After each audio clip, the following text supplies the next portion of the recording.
At this time, describe, bring up a few different words, and if you can give me a brief description as far as terminology in, the graffiti codes, what these particular words mean, just off the top of your dome, for people worldwide to kind of connect to the culture as far as graffiti when you see something like a piece or a mural. So what would a mural be to you? Well, you want to start at the beginning. The reason they don't call themselves graffiti artists, the reason they call themselves writers, is because it comes from the roots of the movement, which is writing your name. That's it, writing your name. So the most basic form of graffiti is a tag. That's just your basic name or crew. Then beyond that, you have a throw-up, a bubble throw-up, which is thrown up onto the wall. The simple rounded bubble letters, of which we have no examples here, really, of a bubble throw-up. Then we have simpler piece down there by Bates and Risk. Those are one color fill, simple outline. So that's a simple piece. And then a piece is short for masterpiece, and that's what you see on this wall, which is also a production. And a production is when you get a number of people together and they coordinate what they're doing into a full-fledged thing, maybe with a background scene, which we don't have a background scene here, but these guys planned out their relationship to each other on the wall and things like that, so that qualifies it as a production. And those are the most major. And then people hear the terms bombing. Bombing just means a lot of illegal work.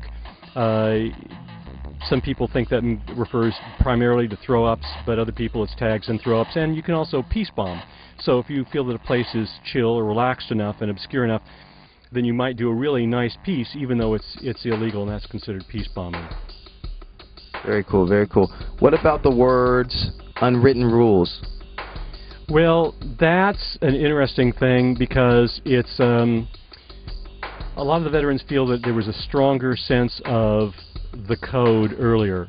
For example, on a wall, on a spot that gets hit regularly, whether it's a quasi-permission or a permission wall, a tag goes on a blank wall. A throw-up goes over a tag, a piece goes over a throw-up, and a production goes over a piece.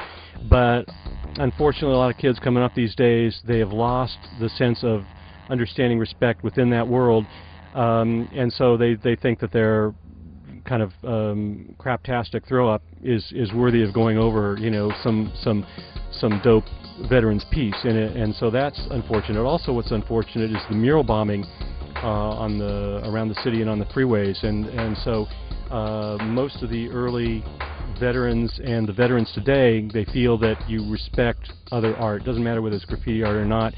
You stay off other kinds of murals, and you find their spaces and their spots. And right now in LA, that's a real problem. A lot of toys going up in the murals, and that's actually pretty upsetting to most of the veterans that do a lot of illegal work. And what happens usually when you do that? Well, you're losing the respect of a certain amount of people in the graffiti world, but then there are also people that are going to think that that's an okay thing to do. Unfortunately, the reason for hitting the murals was not just being